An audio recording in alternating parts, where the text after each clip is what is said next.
Hey guys, welcome back to this channel. In this video, I'll be showing you guys how you can complete daily tasks on Dress to Impress. So the daily tasks will be on the right side of your screen here. It is this one right here. Sorry, I'm just putting everyone a 3 right now. It says play 3 rounds with a duo, play 4 rounds, and pose on the runway for 3 rounds. So it resets in obviously a day, and then it says complete all daily tasks for a bonus reward. So I'm going to pose on the runway for 3 rounds. So you cannot pose like 3 times per round. You need to actually play 3 rounds and then pose per that round. You'll get like, I don't know, these XPs. I think it's for the baddie pass. Yeah, it is for the baddie pass. You'll need 27 baddie pass. So let me just do a pose here. Let me see, mermaid. Oh, why don't I just use, hold on, where is that? Wait, where? Okay.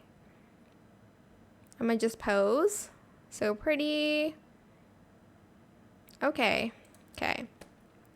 And basically you'll get these like XP hearts, and that is for the body pass. As you can see, oh, I don't have one yet. I don't know actually like how that's gonna work. I think I have to complete all of it. Yeah, I need all 3, sorry, for the 150 hearts to open up the buddy pass. So yeah, you'll need to grind for this game now. But it's fun. But that is it for this video. I hope it was helpful for you guys. Don't forget to like, comment, share, and also subscribe to this channel if you haven't done that already. If you have any more questions about this video, just leave it in the comment section down below. I will try my best to answer them all for you guys. And if you found this video helpful, please click the thanks button as well. That is it. Thank you so much for watching. Bye.